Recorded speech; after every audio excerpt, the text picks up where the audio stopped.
Our first panel, why don't the panelists, all three of you, come up and have a seat? And Tom, are you here? Yeah, Tom. We're doing, and want Michael to sit up here with you? Yeah, okay. So, yeah, they will go in this order, from audience left to right. And Jan Lambert is, Jan Lambert and Michal Kravcik will speak to the Global Action Plan, Walter Jehne on his own wisdom, and Tom Goreau on his experience with international bodies and grassroots organizations. That's a sort of dynamism of how to make things happen. So Sean Paul is our moderator, and I'm going to let you introduce yourself, Sean. Welcome. And here's a, you guys can just pass this around. Oh, I'll have to get up.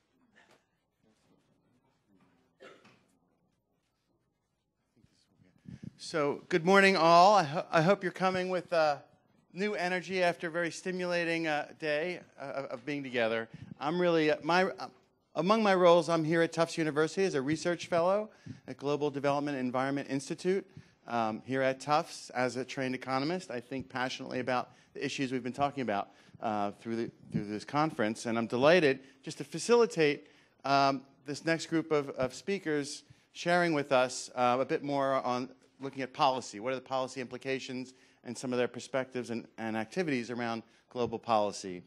And I think we're just going to really, each of our panelists will have a chance to present, and we'll look forward to some questions and discussion following that. Okay. Hi, I'm Jan Lambert again. As I mentioned yesterday, I've become Michal Kravčík's English editor, and this document we're going to talk about right now is actually found on page 25 of my book, Water, Land, and Climate. If anybody has a copy of that with them, you might want to follow along.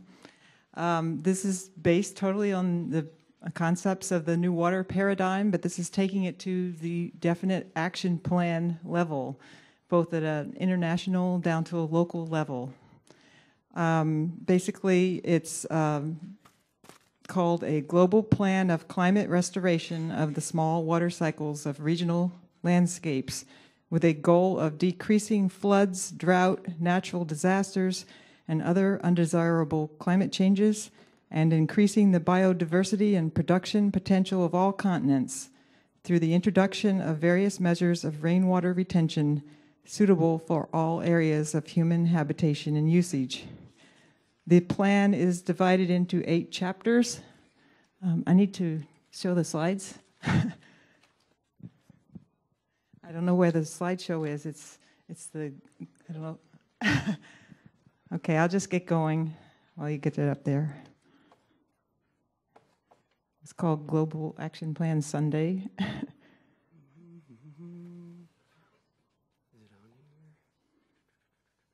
So the first chapter is called Why is a Global Action Plan Needed?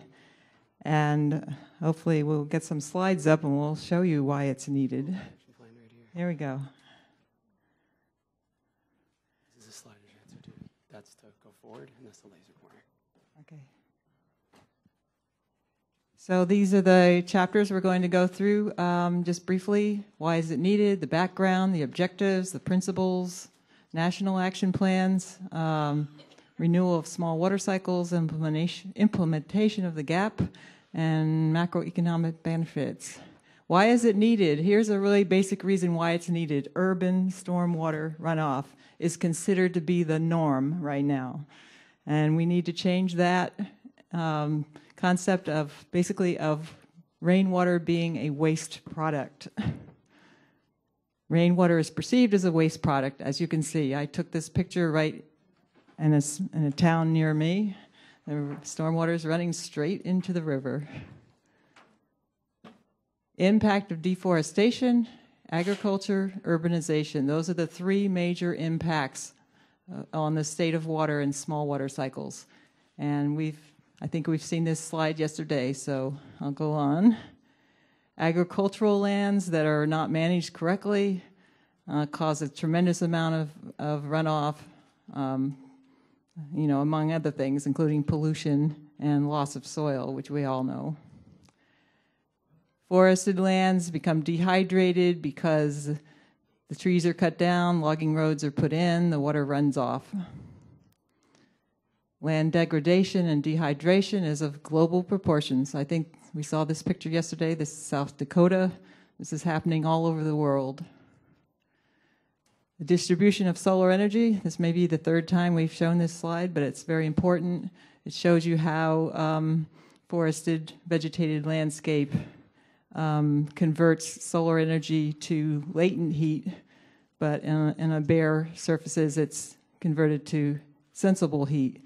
If anybody's having a problem with those terms, you can see down at the bottom, this is what happens. Sensible heat is heat that you can feel. Latent heat is heat that's been transformed from solar energy into water vapor. So there's no increase in temperature. It's just a very important thing to remember. So the gap background, well, there's been the global millennium, United Nations policies that have dictated that water is a very important priority in the world. And the Slovakian program is shown to be a model of how to deal with these dehydration of the landscape. And this is another one of Michal's projects. This is a project in Portugal, Tamara, that I mentioned yesterday, rainwater retention. This is in the third chapter, the GAP objectives. Rainwater retention is the #1 objective.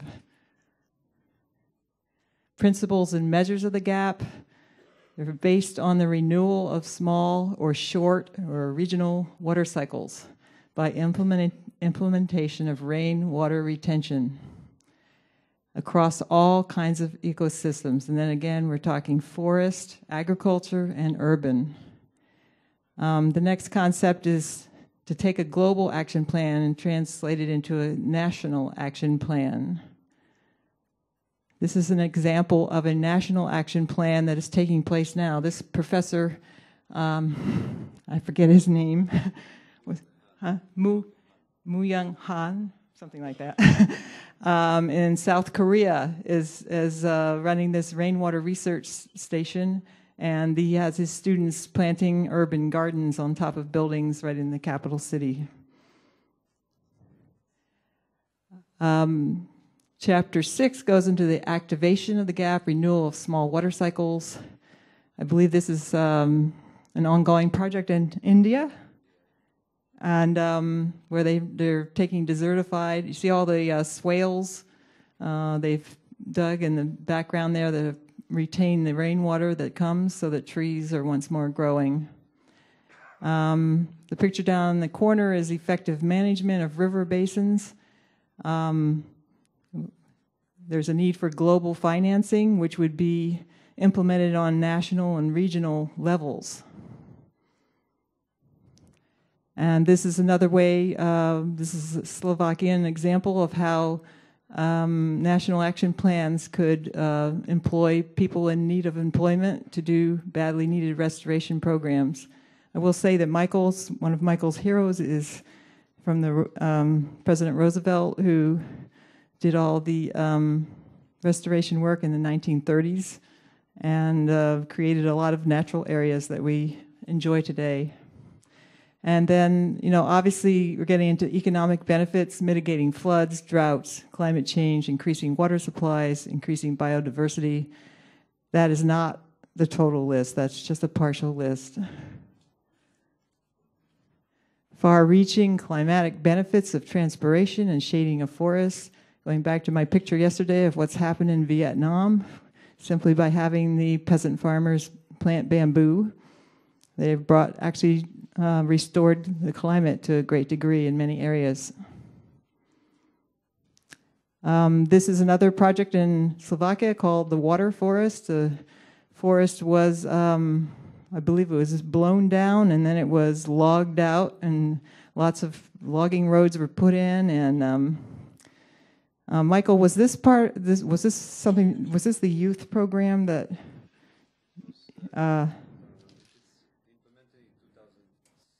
2006. So he has a number of before and after photos. It was an absolutely devastated landscape, and it was restored in a remarkably short amount of time. I mean, 10 years. This is going back to our permaculture ideas of swales for rainwater retention. These are two farms in the United States that are utilizing swales on farms. Holistic planned grazing, we're always coming back to that. I believe this picture is, it's from Africa, definitely. I think it's Zimbabwe. Somebody recognize the picture? Precious, yeah. Oh, this is one of your pictures? Okay, great. These pictures get kind of passed around. And then there's urban ideas. This is just one kind of idea for building a vertical retaining wall that's going to be permanently vegetated by having a structure underneath. Yes. Bill checks. I will mention them again. And this is something, you know, I just used this picture as a backdrop. This was just something I stumbled onto in Keene, New Hampshire, where they had the entrance to a cemetery. It was a vegetated pavers, which I thought was very, very nice, very functional and very attractive. So the macroeconomic benefits of the GAP. Michael has demonstrated that it's at least 5 times more efficient use of funds in managing water resources. There's multiplier effects, creation of millions of jobs, opportunities for business, yeah, and we have been talking to Jack Eaton about that, and tremendous savings. I think there's been plenty of mention here that there's plenty of ways to save money over the traditional gray infrastructure technology. And the estimated savings of, what is that number? Okay. A lot of zeros. So the overall benefits go beyond just the economic side. I mean, it's creating environments worldwide which produce enough food for all, in which it will be safe to work and enjoy a good quality of life. And this gentleman is in which country? Kenya. This is in Kenya. He has, through water retention measures, they are now able to irrigate their crops. And it's available online at the Bio4Climate website. You can download it, or you can find it in my book printed. Was that short enough? Perfect.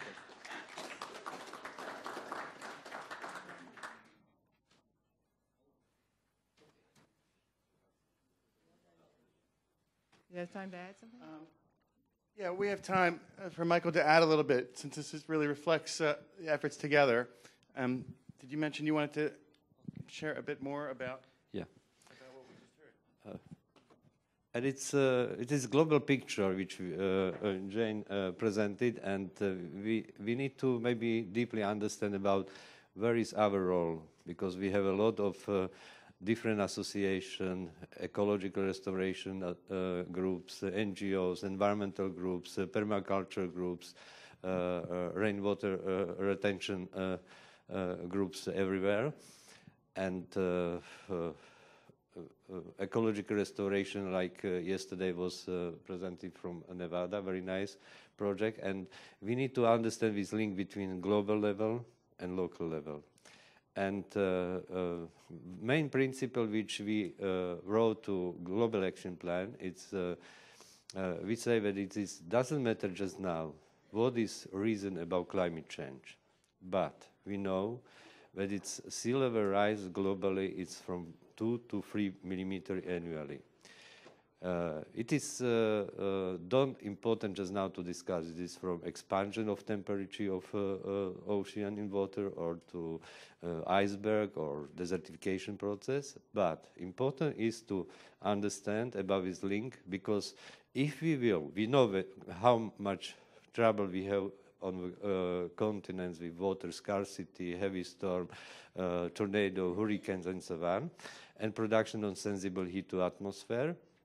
Which means if we starting to massive scale of build of water retention measures everywhere. And globally, we've planned 760 billion tons cubic meter of natural water retention everywhere. We can to be very fast to restore whole system. And our group, association, NGO, farmer, businessman can to participate about that. Because if you are looking on, for example, on US territories, it is easy to calculate from global level to federal states of US is about 50 billion cubic meter of water retention measures. If you are looking on Massachusetts or South Dakota or Nevada, we can calculate how much it is necessary to add and to create water retention measure on the national states.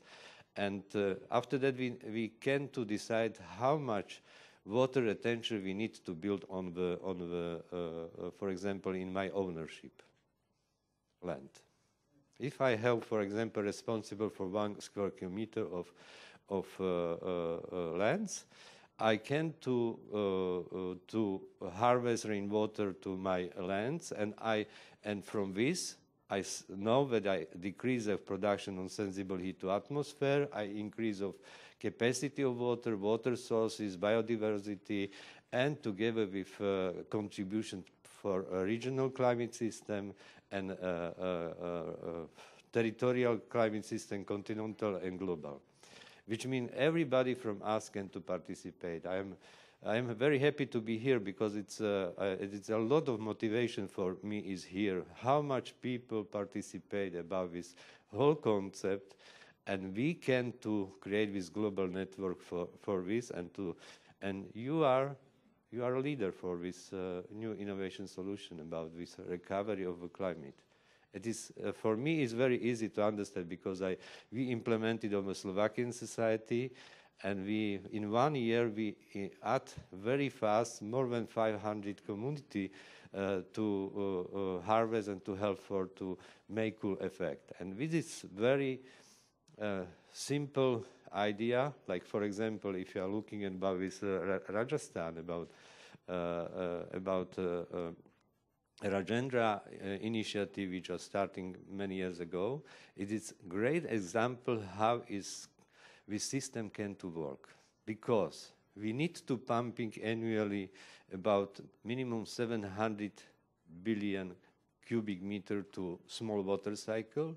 After that we are stopped sea level rise. After that we are increased capacity and water sources everywhere, together with increase of chemical and biological processing in soil, together increasing of biodiversity, and with decreasing of production of sensible heat, and we are totally win, because it's after that will be dramatically decreasing of, for example, heavy storm, superstorm, tornadoes in US, the same in flood, flash, and yesterday I read an article in a video from California, 2 days before was massive flash floods, and many cars was on the sediments. It is extremely dangerous, which means this problem we can solve very fast, and it's every state on the global level. United Nations global level can to participate national governments, local governments too, and we like people can to participate, because if we calculating globally how much water is, we know that we just now on the globally is 7 billion people, and we need to return to small water cycle around 760 billion tons annually, which means 1% is only 100 cubic meter contribution, which means it is job for me for 1 week. This is voluntary, which means if you will be massive, everybody from us will be participate. We are in 1 year, we are finished, and we have no problem with climate, we have no problem with water, we have no problem with biodiversity, and with prevention to good condition for example, prevention to aggressivity of people, because it's this problem which are growing just now everywhere. And for example, in Europe, about massive exodus from Africa and from Syria. It is the result from desertification. So, Michael, what will we do next year? We will be make research and to develop a better and better system and how to is working and control, because it's it's very it's a very simple idea about that. If we will be decided, and everybody from us on the globe, it's one year each job. Yeah. Yeah, I have to say you're inspiring. It almost sounds easy, a global solution to our restoration challenges. Between its local level and global, because it's everybody from us can to participate for our life we need, and we are contribute for global level. Right. Okay. Sorry. If you just want to recap, because they did. I was asked to use the microphone. What you just said for closing. I forgot what I said. Okay. Okay. It's a combination. We need to work locally and globally, right? Okay. You can. Why don't we sit down? We'll have. We'll come back up here in the end. I'm going to ask Walter to come up as a next presenter for a panel. Right. Okay. Look. Good morning, and welcome back. I wanted to talk briefly about the international scene and some very fundamental things that are happening and opportunities, and actually have this discussion into that context. Obviously, we know this year in December, Paris is going to be COP21, and there's some fundamental new things happening in that. I was at a conference in Berlin, Global Soils Week, International Year of the Soil, and there was a lot of preamble working on actually what actually is going to happen in Paris. And if we're lucky, but not just lucky, if things are going to go according to plans, there'll be a fundamental new paradigm established, hopefully, in Paris. And it's going to address zero net carbon emissions by 2050 as a target. 196 nations around the world agreeing in principle. And the fundamental about things, not that it'll all happen instantly, but the fundamental thing is that basically the little word net.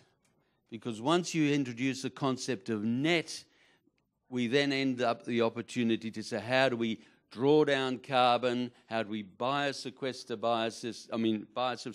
carbon, regenerate biosystems, regenerate hydrologies, and how do we actually get 196 nations around the world seeing this as a positive grassroots action means to both address climate change, address their sort of fundamental crises of water, etc., but also, of course, then get credits and meet their obligations internationally. See, Copenhagen, we had the Dirty Dozen, and we had 180 nations as victims, all waiting there for $100 billion promises of compensation. Never happened, never was going to happen. But now we've got 196 nations positively empowered for change. So that's very, very fundamental. And so it provides that opportunity, the geotherapy, the carbon drawdown, the landscape regeneration, and really the challenge is on us. How do we step up and empower and assist that information and that enabling activity? The other big thing internationally that's happening and happened in New York in September, and that was the United Nations, Ban Ki-moon, Sustainability Development Goals. And this is really fundamental. And of course it fits in totally with the Pope's encyclica. And that was really, how do we define these 17 fundamental values and principles for the future? And they all hinge around water, food, habitat, biosystems, equity, grassroots empowerment, and then the fundamentals of, yes, how do we make sure everybody has enough water, enough sanitation, enough disease or freedom from disease? Because 1 billion people still don't have water, safe water, 3 billion people don't have safe sanitation, over 8 billion people will be living in urban concentration camps we call cities, by 30 years' time, and really the pandemic disease consequences, if we don't manage our hydrology, if we don't manage the water in those situations, is horrendous. Go back to London, 1850, and you'll get some idea of what's possible. So it's a fundamental existential issue for humanity. How do we manage our water? But how do we turn all those dangers into positives? Because that's the cycles. How do we cycle the water? How do we cycle the nutrients? How do we regenerate healthy, viable urban ecosystems? The good news is, yes, we can do it, but it's really, again, on us, because it's the innovations and the examples and the demonstrations, as we heard yesterday from, the arid zone grazing and Zimbabwe and what have you, and from India. These are the sort of examples that have to go forward. So they're basically the key international developments, and it's really then saying, well, what is it that we can do? And of course, what it is we can do, to us, just bring it all down to fundamentals, is the sponge. How do we rebuild that soil carbon sponge? Because a critical thing is, and we look at it very simply in Australia, what happens to every one of 100 raindrops as they fall? And at the moment, basically, of 100 raindrops, 2 land on hard surfaces globally, and obviously urban roads, etc., but it's 2 out of 100, 98 land on soils. And it's what happens to those, of those 98 that fall on soils, about 12 end up, and again, it varies nation to nation, of course, end up in streams and lakes. But 86 out of 100 either infiltrate the soil and drive transpiration and the whole cooling dynamics we talked about yesterday, or do they run off as flash floods from eroded, compacted soils and get lost as runoff and evaporation? And our challenge is, yes, there's 2 drops out of 100. There's 12 in our rivers. By the way, there's only 2 drops out of 100 that are in our dams. So all the water wars and conflicts we want on dams represent 2 drops out of 100. And yet there's 86 out of 100 that are potentially there in our soils, in our landscapes, via transpiration. And our challenge, opportunity, of course, is to take that and develop that. Double transpiration on this planet through good soil management, through building these soil carbon sponges. One last thing, because it's you guys having enough time for questions is a critical thing this morning. But one last thing is, how do we get to 120 raindrops out of 100? Or at least keep the 100, because large areas are systemically aridifying. That will continue. So how do we think of harvesting rainfall? When I flew in from Narita, basically from about 100 kilometres off the Pacific coast, we flew in through Seattle there, all the way to the Montana border, we had about 20,000 feet of dense cloud cover. Your sequoia forests on the west get up to 70% of their rainfall from fog harvesting. So, in a sense, this story, we have rivers of water running across the planet, 10 times the water in those rivers in the air compared to rivers on land. And so what is it we're doing about building landscapes that actually are more effective at harvesting that water? There's work that colleagues have done in Antofagasta, in the Atacama Desert in Chile. The Spanish have had missions there for over 400 years. They've got a tin can out. It's never had a raindrop in it. But yet there's forests behind Antofagasta. Well, they're not there anymore. They used to be there. They cut them down for mining props. But the point is, nature had forests in those areas, harvesting water from the air, sustainable ecological biosystems. How do we actually get back into that to make sure we can offset the aridification effects? But I think I'll leave it there, hand over to Tom, but then most importantly, give you the chance to have those questions and discussions.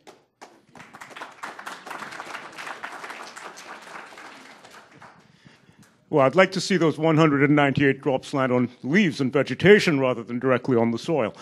And that's, you know, I think it's important that that water be cycled through biology because soil is a storage mechanism. Anyway, that's the issue that we're going to have to deal with in Paris in December. And I want to say a few things about that. You know, everywhere in the world I go, people are convinced that their own politicians are the most corrupt, stupid, ignorant, thieving politicians in the entire world. And they're proud about it. They're proud about it, you know. I mean, about the degree of stupidity and corruption of their politicians. And unfortunately, they've arrogated the power to decide our environmental policies, our health, our education, and all the things that really matter to us, okay? It should be in professional hands and not in the hands of people who don't know anything about the subject. And the big problem we have with the climate change issue is that it's in the hands of governments. And governments don't understand that the ocean has a 1,600-year time lag built into it. That's the time it takes the ocean to turn over and the carbon to cycle turnover in the ocean. Until the deep ocean warms up, we won't feel the full effect of warming here at the surface. Okay, so you know they just don't grasp how serious the situation is in the long run and how long it's going to affect us and how critical action is. They don't grasp that. Now, the problem is that the UN is the one who decides climate change, and the UN, how can I say, this statement of the UN begins, "We the peoples of the world," but in fact it's a club of governments.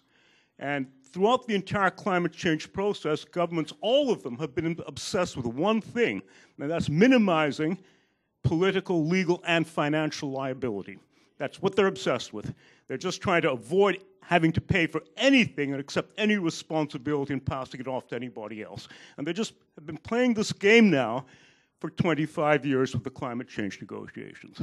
Okay? They're not trying to solve the problem, they're just trying to minimize liability.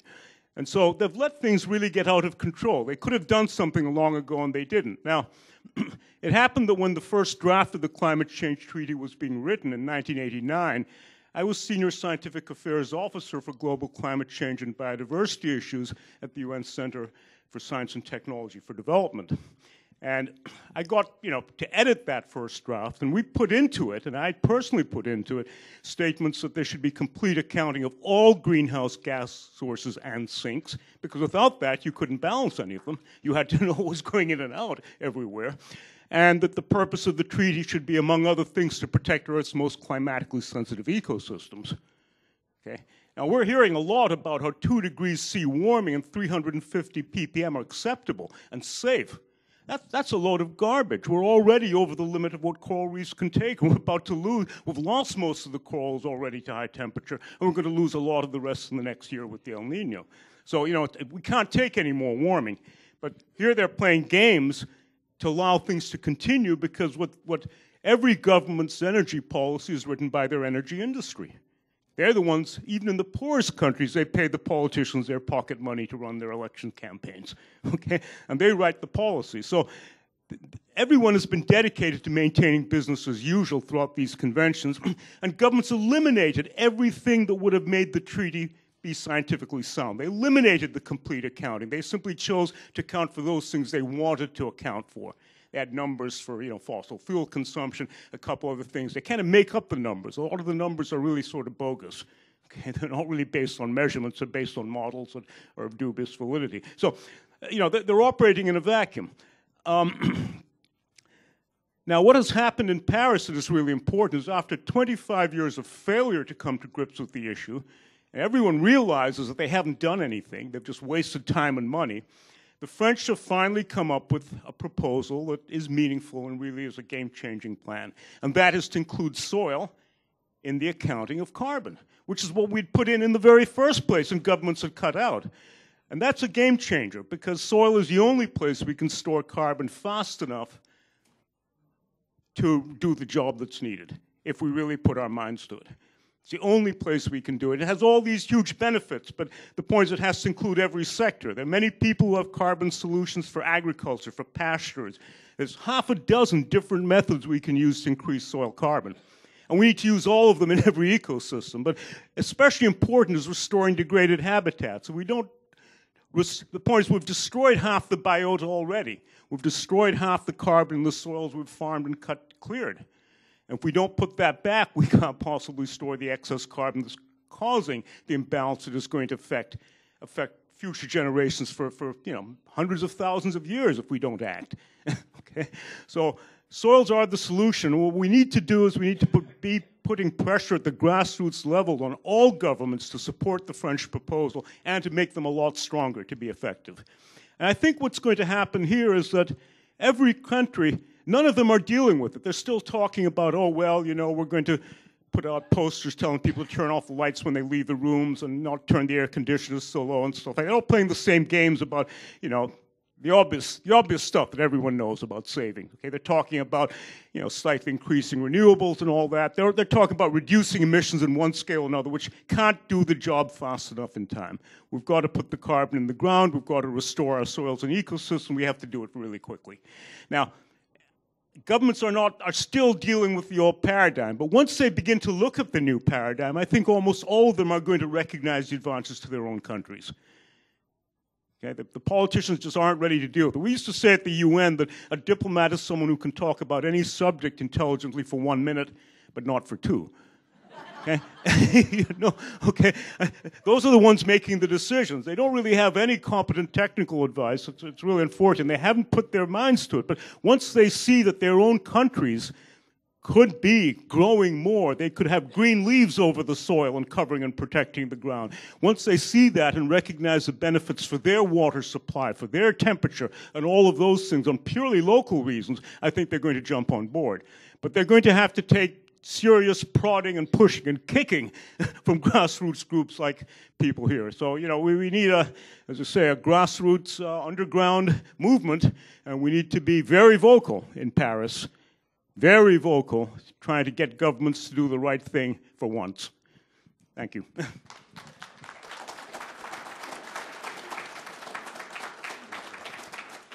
I can ask everybody to come up. Tom, that was really very powerful and compelling, and it really spoke to, I guess, one of my questions is, through this conference, we know a lot of meaningful change happens at the grassroots level, so what can we hope to achieve at something like in Paris, where often these global multilateral negotiations, they're often cooked, right? The negotiations and agreements are happening now, and it's kind of often finishing touches and showcasing at these big events. So I invite you to push back with that statement, and maybe in your own work, really the vision of the local and global work, what can be achieved, and how can grassroots movements support something meaningful? And it's we worked with Jehne 8 months about this preparation of global action plan on the experience not only from Slovakia but from different space around the globe. And when I say I'm just now know that it is easy to a recovery of the climate system, very easy and very fast and more effective. And question is for civic society, how can to participate? And if we are looking at, we are here like civic society groups and different, and we have a lot of experience, different place from US, North America, South America, Australia, Asia, Europe, and Africa. And I think it is will be great and a big challenge to starting to new movement on the global level for rainwater harvesting very deeply with relation to climate system. And I will be very happy if this association about Bio for Climate will be leader for that.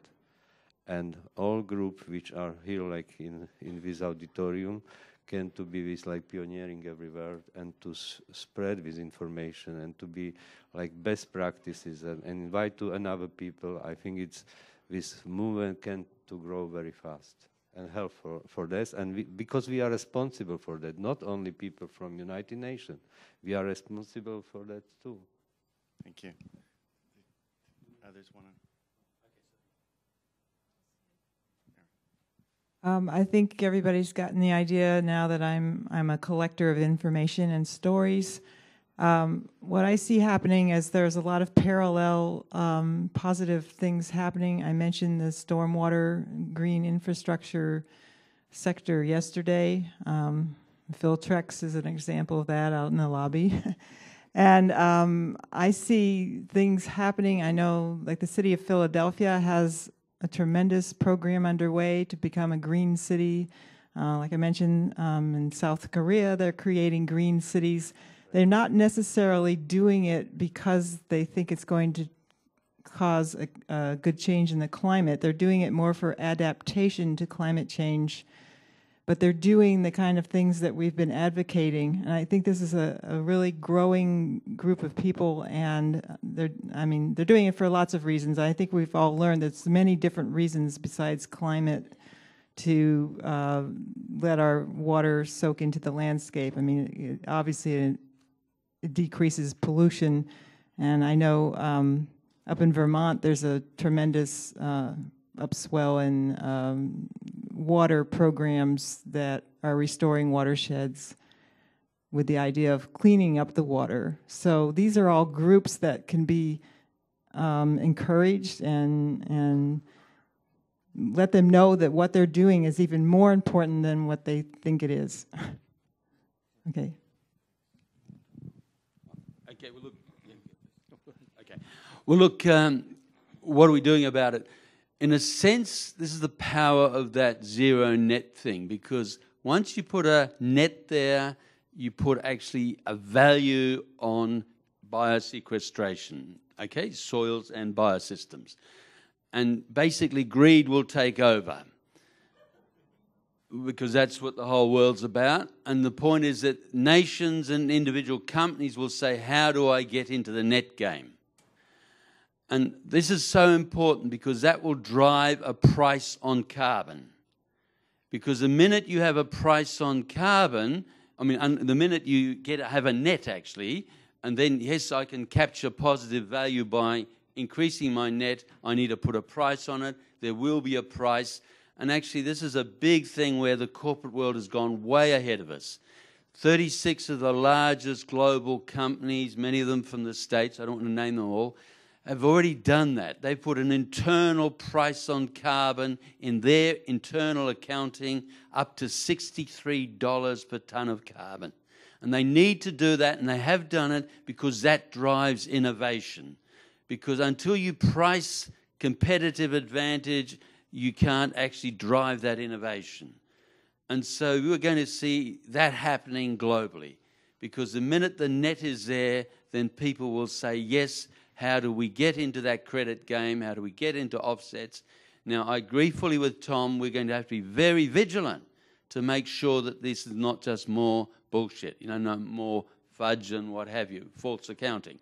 But the point is that it's a case of here is that price mechanism and that greedy self-interest driving basically biosequestration and then driving that change. It's already happening, but it's just then extending it.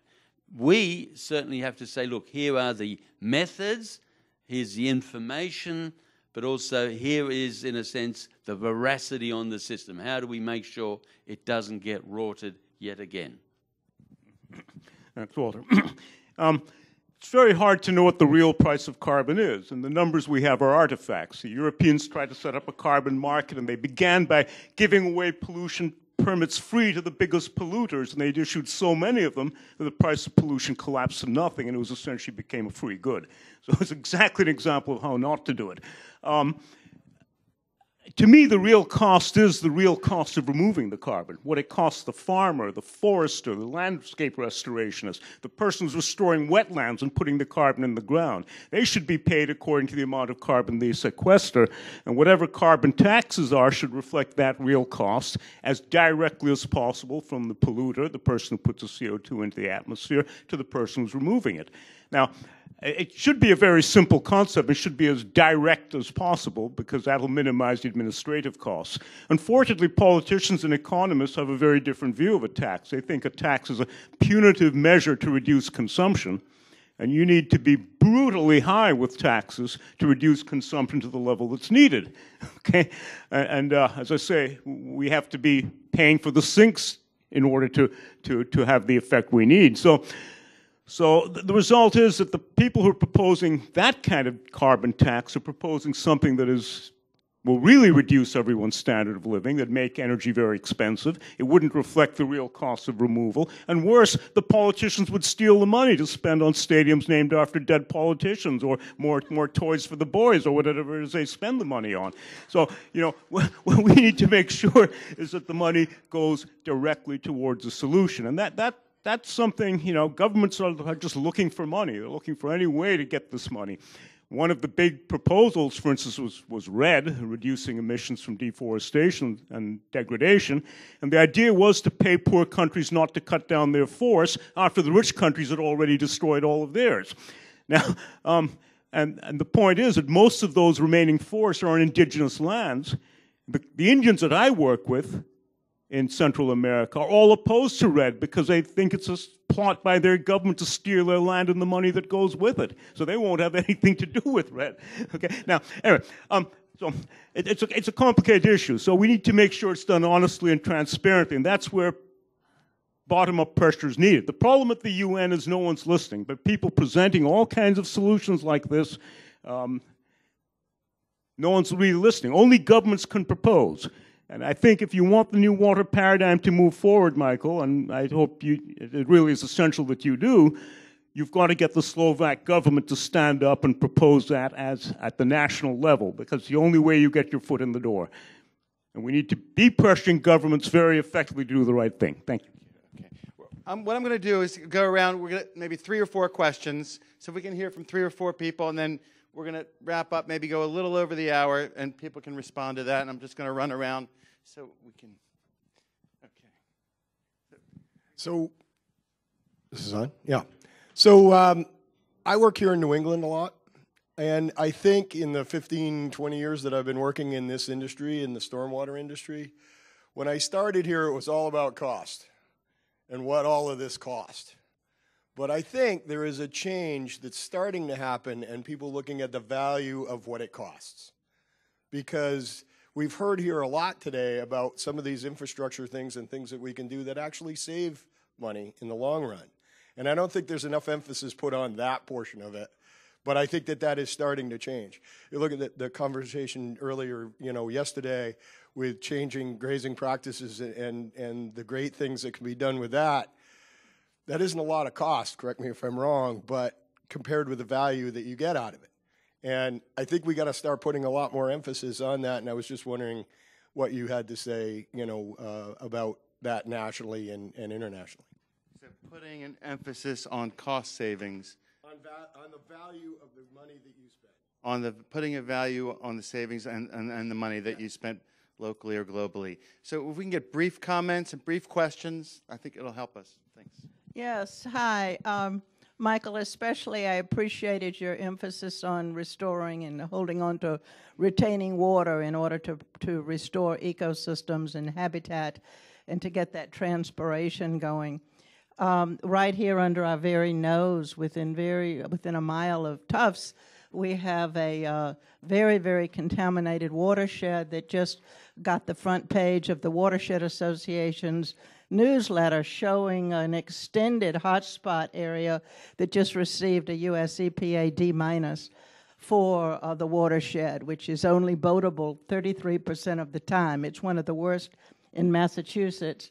And towards that end, the Friends of Our Wife Reservation welcomes everybody to participate in our river restore. We got 15 and 16-year-old kids this summer. The ecology camp did a river restore report that did every aspect of water quality testing, existing conditions, and was able to show how poor that was. So I guess my question is, how can we get people to look right under their nose at how can we continue to retain this?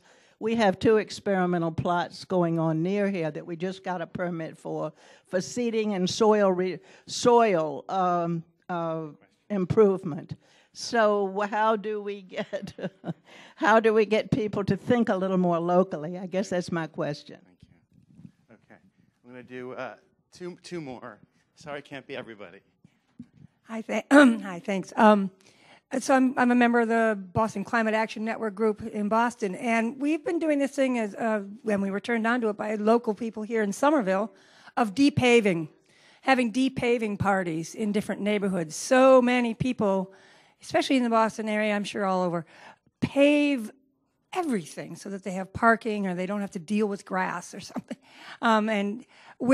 So in terms of the very micro neighborhood engaging people, this is where you can bring in talking about percolating. And we did two in Jamaica Plain alone, and these neighbors decided to do it, and they're so happy. They have some green in their backyards, and it's changed a lot in terms of flooding basements. I mean, there are many ways to talk about this, but in terms of grassroots, which was what the question was, I think, grassroots and micro-engagement, talking about just de-paving. So you all have like these wonderful, this information is super fantastic, and it's a way for us to micro-engage people. Thank you. Thank you. Okay, I'm sorry we won't be able to get to everybody. I'm just going to... Hi, this question is mainly for Michael. You were saying that some of the loss, so some of the rise in sea level is due to loss of water over land going to oceans, and doing some of the practices you're talking about can address that. Is it possible to not only stop that loss, but to get the ocean water coming onto land to not only stop sea level rise, but to lower sea level? Big question. Okay. Okay, so if you want to start with that. Okay. I will start with about sea level rise, and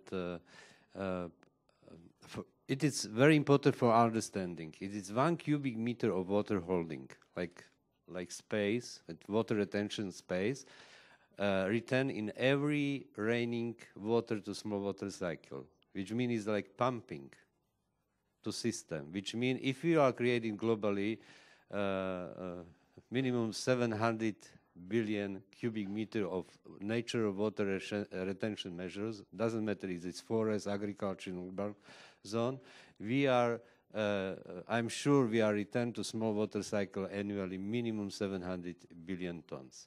But we know that it's raining is over. And after we starting to repair of small water cycle, starting to be raining over, which means it's this system starting to pumping water to small water cycle, and after that with this not only zero for sea level rise, but it's decreasing.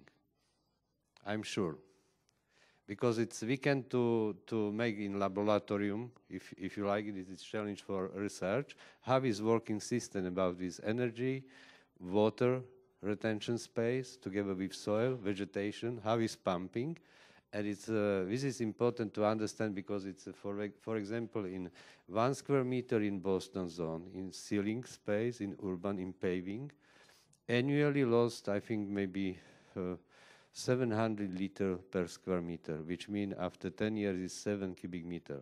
Which means it is bad news, but good news, the same principle can to add with water to small water cycle. Which means this is a relationship between land management, impact from human activity to land management and damage on landscape and sea level rise. And we just now on the transition process when we are make bad news, bad system everywhere, because we are thinking very not good, but its principle is how to decreasing of sea level rise. I'm just going to switch it up and just a very quick answer to that. Remember that a third or a quarter, 40% or so of the rain landing on the land is coming from evaporation over the ocean. So if we reduce runoff back to the sea, we're in effect transferring water from the ocean to land. If we recharge our aquifers, we will have the benefit of reducing the rate of sea level rise. So one short deal, though, if we do follow the action plan that he's proposing, because we'll build up our aquifers back to a safe level or where they were before, hopefully a little higher in some places, and we'll reduce sea level rise. But sea level rise is going to continue from the melting of the ice caps and the glaciers and the thermal expansion of water. So it's not going to solve the sea level rise problem per se, but it will contribute. Well, look, I just wanted to raise the gentleman's point about costs. And the benefits, and absolutely correct. And that's where these demonstrated, documented case studies and examples are. And it's not just cost on and savings on our current accounts. It's the risk minimization, the resilience of those systems, the natural capital values that you're getting. So we're going to have to change the whole accounting schedule and say, look, here are values that really matter on a human, equity, existential thing. And yes, we're scoring. And in a sense, that's why these 36 major corporates are doing exactly that. They know they need to innovate for their own self-interest, for their own efficiencies, savings internally. DuPont did $1 billion a year saving through redesign for such efficiencies, and they're all looking to catch up.